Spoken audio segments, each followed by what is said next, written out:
Voici le secret du Saint Graal, à savoir le vase sacré de Notre-Dame, la femme écarlate, Babylone la mère des abominations, la fiancée de Chaos, chevauchant notre Seigneur la bête. Tu transvaseras ton sang, qui est ta vie, dans la coupe en or de sa fornication. Tu mêleras ta vie à la vie universelle. Tu n'en conserveras pas une seule goutte. Alors ton cerveau sera muet, et ton cœur aura-t-il cessé de battre, et toute ta vie s'en ira de toi. Et tu seras rejeté sur le fumier, et les oiseaux de la brise festoieront sur ta chair, et tes os blanchiront au soleil. Alors les vents se rassembleront et t'emmèneront. Tu seras, pour ainsi dire, tas de poussière dedans un drap qui quatre coins possède, lesquels ils remettront aux gardiens de l'abîme. Et, toute vie en étant absente, les gardiens de l'abîme ordonneront aux anges des vents de passer. Et les anges déposeront ta poussière dans la cité des pyramides, et son nom disparaîtra. Dès lors, afin que tu puisses achever ce rituel du Saint Graal, te dépossèdes-tu de tous tes biens. Tu as la richesse, donne-la à ceux qui en ont besoin, et qui cependant n'en ont aucun désir. Tu as la santé, assassine-toi dans la ferveur de ton abandon à Notre-Dame, que ta chair pende sur tes os, et que tes yeux brillent de ton inextinguible désir de l'infini, de ta passion pour l'inconnu, pour elle qui est au-delà de connaissance la maudite. Tu as l'amour? Arrache ta mère de ton cœur, et crache à la face de ton père.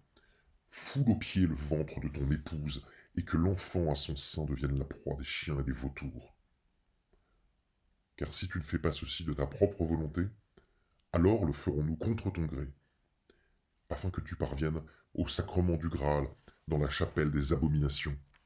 Et vois, si par ruse tu gardes par-devers toi une seule pensée tienne, alors seras-tu pour toujours rejeté dans l'abîme, et tu deviendras le solitaire, le mangeur de fientes, l'affligé au jour du jugement dernier. Oui, en vérité, cela est la vérité, cela est la vérité, cela est la vérité. À toi seront octroyées joie et santé, et opulence et sagesse, lorsque tu ne seras plus toi. Alors chaque gain sera un nouveau sacrement, et ne te souillera point. Tu te divertiras en compagnie de l'impudique sur la place du marché, et les vierges te lanceront des roses, et les marchands fléchiront le genou devant toi, et t'apporteront or et épices, et aussi de jeunes hommes te viendront verser des vins prodigieux, et chanteurs et danseurs chanteront et danseront pour toi. Néanmoins, tu ne seras point là, car oublié, poussière égarée parmi les poussières. Léon lui-même ne saurait aucunement assister en cela, car à partir de la poussière, une blanche cendre sera préparée par Hermès l'invisible. Et c'est le courroux de Dieu que ces choses doivent être ainsi. Et c'est la grâce de Dieu que ces choses doivent être ainsi. Pour cela, t'ordonnai-je de venir à moi dès le commencement, car si tu fais ne serait-ce qu'un seul pas sur ce sentier, tu dois inéluctablement parvenir à son terme. Ce sentier est au-delà de la vie et de la mort. Il est aussi au-delà de l'amour, mais cela tu n'en as point connaissance, ne connaissant pas l'amour.